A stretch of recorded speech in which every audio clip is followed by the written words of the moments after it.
The Ugandan government is known for enacting laws targeting individuals. A short while ago, they enacted a law called Public Order Management Act targeting the former opposition leader, Dr. Kizza Besigye, restricting people to meet without the clearance of the police. Now, they've enacted this law targeting myself and other forces of change, all other dissidents that are not in the country. How do you sustain a party then if this is in fact the law now of the country?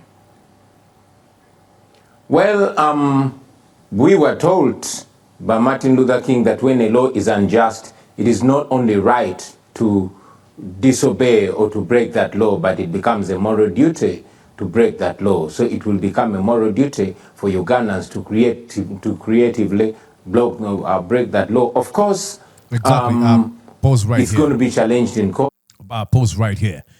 Exactly. That's what Ugandans have got to do. We've got to find creative ways to break this law. You're watching Mordecai Marissa Live Political Commentary.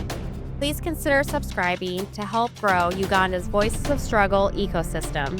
Thank you. I cannot appreciate you enough for using your valuable time to always go on social media, break down things for people.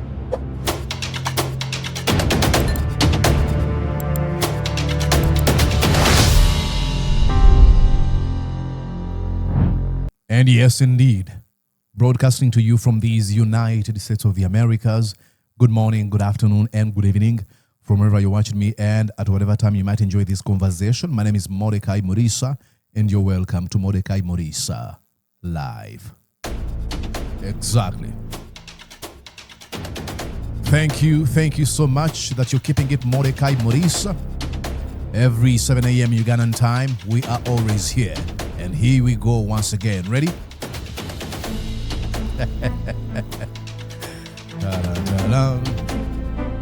Ladies and gentlemen, please consider subscribing to this feed, share with us what you think, and invite others to join us. I would truly, tremendously appreciate that.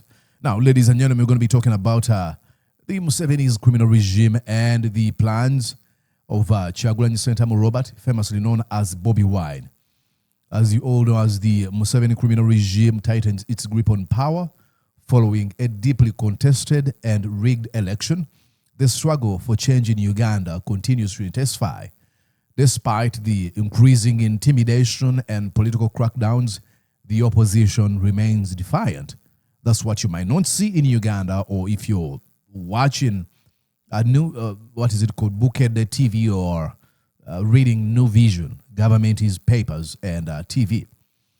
Bobi Wine, the leader of the National Unity Platform, we all know he was forced to flee his home after learning about the plot by the state operatives to abduct him.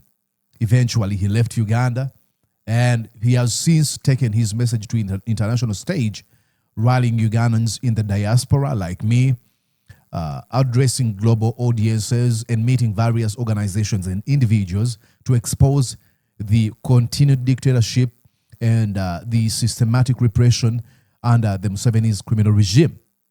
His latest appearance now came during the high-profile interview with Bloomberg, where he was pressed on what ordinary Ugandans should do as the criminal regime continues to push controversial laws and directives widely viewed by critics, by Mordecai Marissa and the vast majority of Ugandans as tools to silence dissent and crush opposition voices. Kyagulanyi Ssentamu Robert, famously known as Bobi Wine, he gave a response that was both bold and provocative, if you may. He said Ugandans must find creative ways to resist, challenge peacefully, and defy these unjust laws. Now, to the stooges and emissaries of the Museveni criminal regime are going to be like, he's asking you to break the law. Yes, not all laws are just. Some are morally wrong that we have to defy them. You know, slavery was law. Jim Crow was law. Apartheid regime in South Africa was in law. But people of goodwill, of conscience, had to defy. And when they did, you see what it gave birth to. I have a right to live in these United States, respecting the citizens as they respect me. That came from the resistance of the people that said no to these laws. Let's go on and I'll be showing you here what's coming from Bloomberg. I think I should give you the entire yes. I guess you can see it from there. Okay. I'll go back here, read it with you. It says, oil windfall risks strengthening African autocracy. As you may know now, Ugandan... Let me read you the article here. Let's go back here. An impending inflow of oil wealth will only accelerate political oppression in Uganda. If you can, I'm reading. That's what I'm reading. That's according to Robert Chagulanyi, the musician turned politician known as Bobi Wine, who has twice tried to defeat President Yoweri Museveni in elections.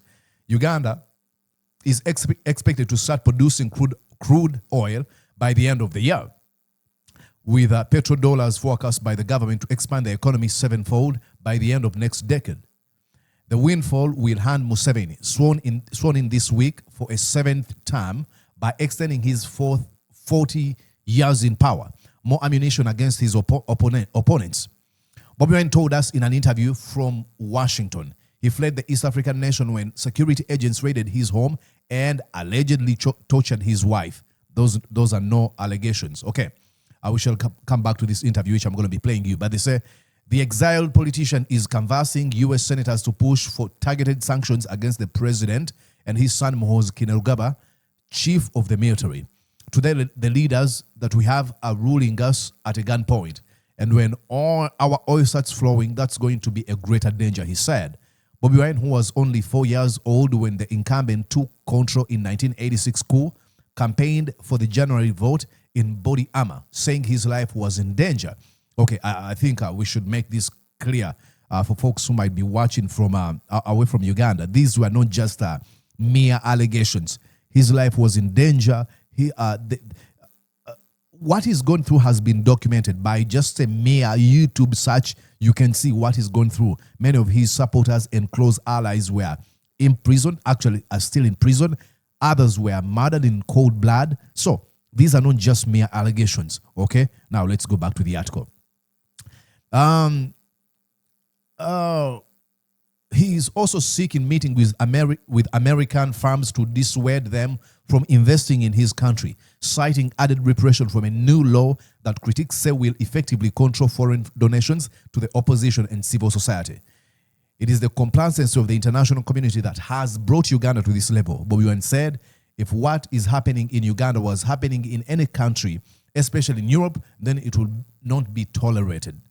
The politician says he has been persistently harassed by the authorities, surviving attempts on his life, including in 2024 when he suffered shrapnel injuries during clashes with security forces. 6 years earlier, he sought medical attention in the U.S. after sustaining injuries while in the military custody.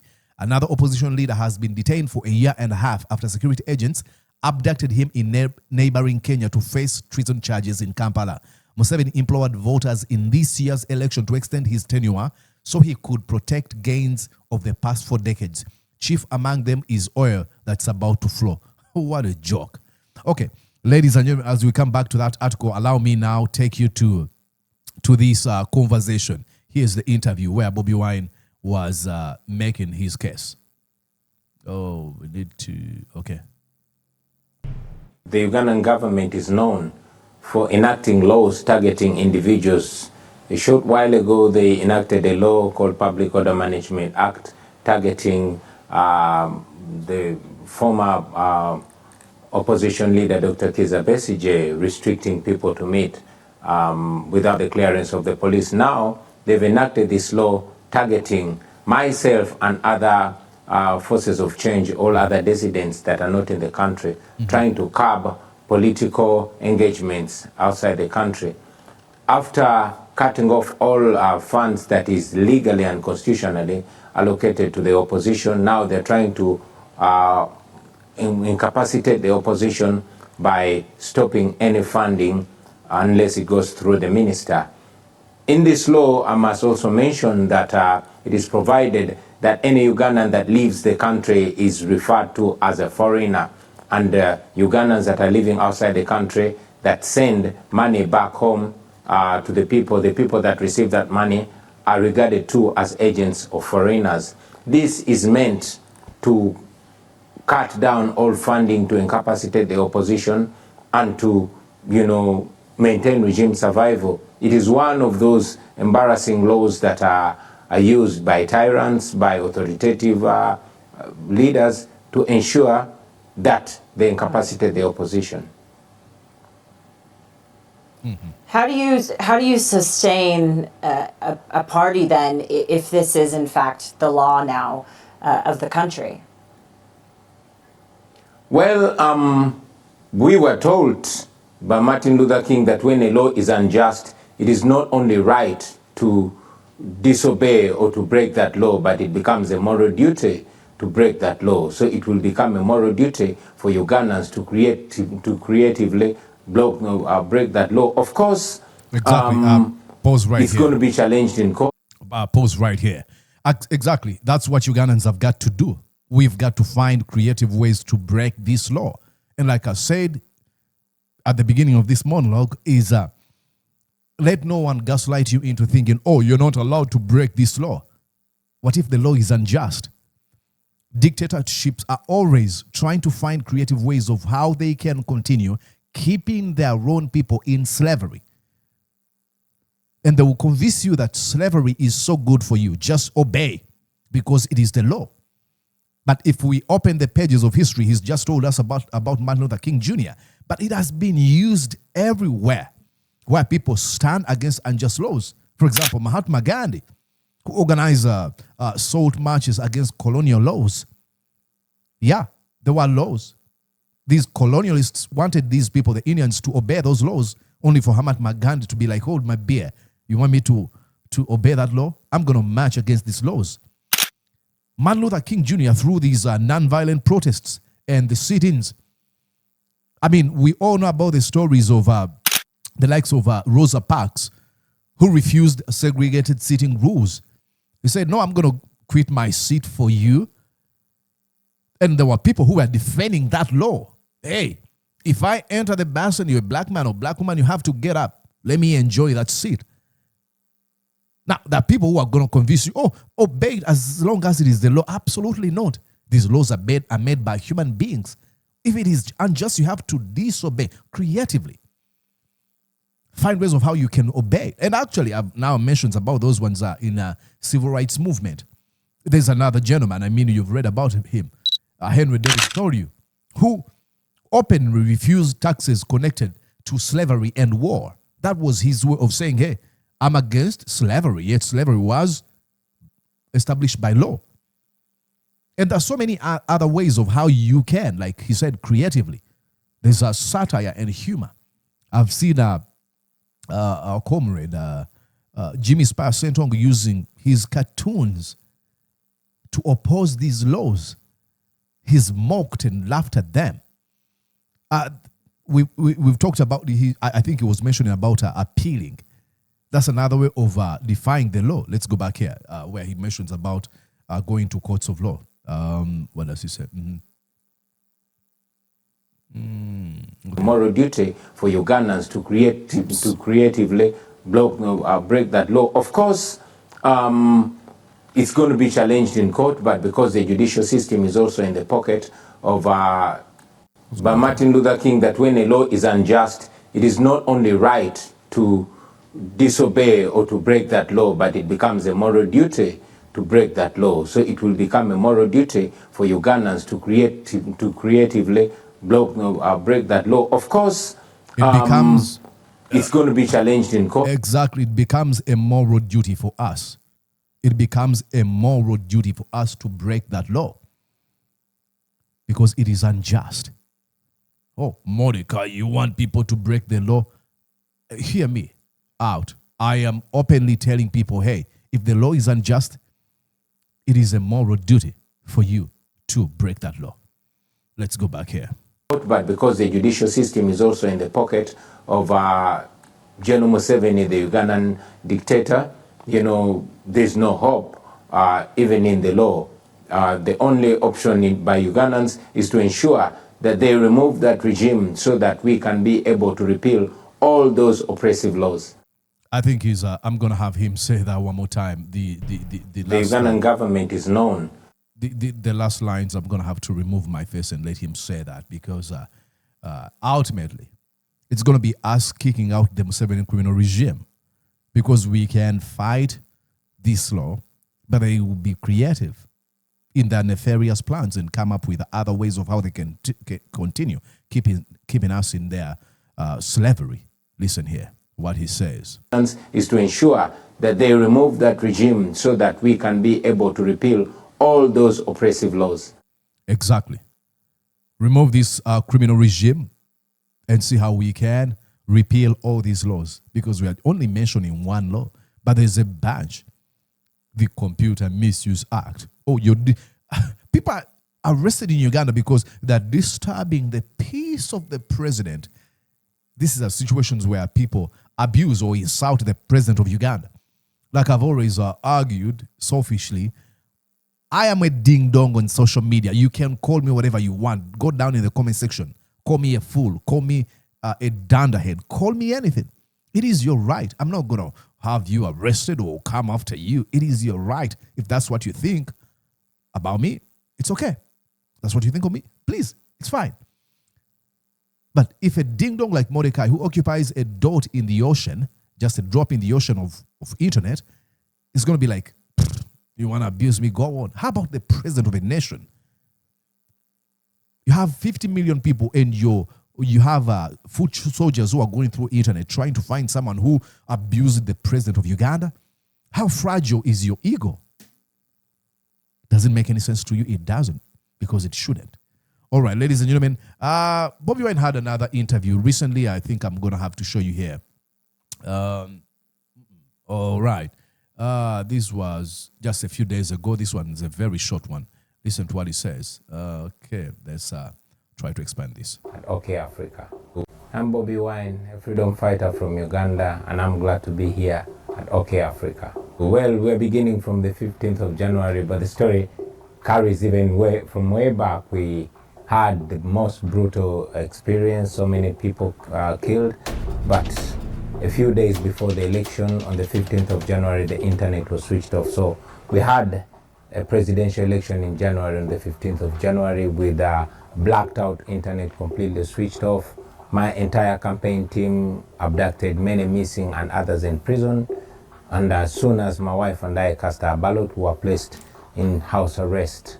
A day later, our house was ready. I mean, what country is that where you immediately placed your political opponent into a house arrest for what crime? Raided by the military.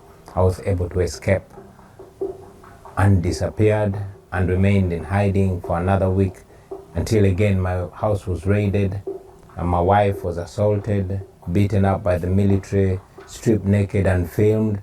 Her pictures were later to be tweeted by General Muhoozi, who is the Chief of Defense Forces and son of the President of Uganda, claiming that he was teaching me a lesson. Meanwhile, he was issuing orders publicly, tweeting that I should be found and castrated, and he gave orders to deliver me to him, dead or alive. It took me more than a month and a half of hiding until I was able to make it out of the country. And here I am. Meanwhile, my team remains in prison, others remain in hiding, and the abductions continue. But Isn't it crazy that a regime that is keeping his team in prison is telling you, you have to obey the law? Who are you kidding? What are you even talking about? Oh, you have to obey the law. If you don't obey the law, then you're not a good citizen. Shut up. Refuse to give up because we know ultimately our country is going to be free. Absolutely every dictator from Hitler to Mussolini to Stalin to Mugabe, they all had supporters, those that feed from their hands, those that benefit from the misrule. Definitely there are those, their family members and their close team. There are definitely those that benefit from the suffering of the people. And I think I should add, absolutely every dictator from Hitler to Mussolini to Stalin to Mugabe, they all had supporters, those that feed from their hands, those that benefit from the misrule, definitely there are those, their family members and their close team. There are definitely those that benefit from the suffering of the people. And I think I should add here, criminal regimes usually have those people who support them, like he's mentioned, family members, and a few folks who are like emissaries who benefit from the criminal regime. But you have to understand the tactic that Museveni has used, or a strategy of keeping people primitive and ignorant. People who are ignorant look at you abusing their rights as a thing they should normalize, because you manipulate them into thinking that you're saving them. They look at you as a savior. Many people have normalized the oppression. They will even defend that because they're so primitive and ignorant, that they're so blind. It's going to take some years. I mean, I'm going to be poor paraphrasing this. You had people, I think, who was it, who said, saved a number of slaves, but he said he could have saved many more if they knew they were slaves. So some people are actually enjoying this slumber of slavery, which is extremely, extremely sad. Right from the days of slavery, there were black people that were benefiting from the slavery. Colonialism, the Africans that were benefiting from colonialism. So definitely there are those that benefit from the dictatorship in Uganda, and therefore they support the dictator. Yeah, like I mentioned, now I wasn't looking at it from that angle of these ones who are celebrating, who are benefiting from the regime. I'm looking at those who are blind, who do not understand what's going on, who have been manipulated and indoctrinated with this idea that Museveni is saving them because he's presented himself as some sort of indispensable, or he doesn't want even to be president, but people are pleading with him to remain president because if he ever leaves, Uganda will be on a brink of complete annihilation and stuff like that. They don't realize that the abyss we find ourselves in is as a result of Museveni. So you have those ones, and you have many of them deep in the villages who do not even have food to eat, like who spend nights on empty stomachs, who are not able to send their children to schools, but they will defend Museveni because they tell them, if he ever leaves, we might end up ourselves in this chaos or a war and stuff like that. They don't realize that actually the last war we had in Uganda was caused by Museveni, who refused the results that had been announced in 1980, the presidential elections. And then he launched a war. It is sad. But I'm so glad that he says it. We've got to find creative ways to defy these laws and rules that are unjust, that are morally wrong, that break every norm. How do we do that? Like I mentioned, there's so many ways. Boycotts, non-violent protests, strikes or demonstrations. We can use art and culture and music. We can, like I mentioned, Spice and Tongo, satire and humor, documenting all these things while we expose them, confronting government officials with these atrocities that have been committed when they go to constituents. We should have screens that show the lawlessness, the atrocities committed by these regimes. There are so many ways. And those actions ultimately add up and they lead to something humongous. Let me know what you think. My name is Mordecai Murisa. I'll be back here. Please stick around and invite others to join us. Bye-bye for now. I should say, we are still trying to fight with technology. And we are still trying to play with a few stuff here. One of these days, we're going to have the best studio. So please stick around as I'm fighting with technology. All right, see you. Bye-bye. Did you enjoy what you just watched? I'm sure they did. I'm going to guess that you did. How about you consider subscribing to Mordecai Marissa Live YouTube channel? Thank you.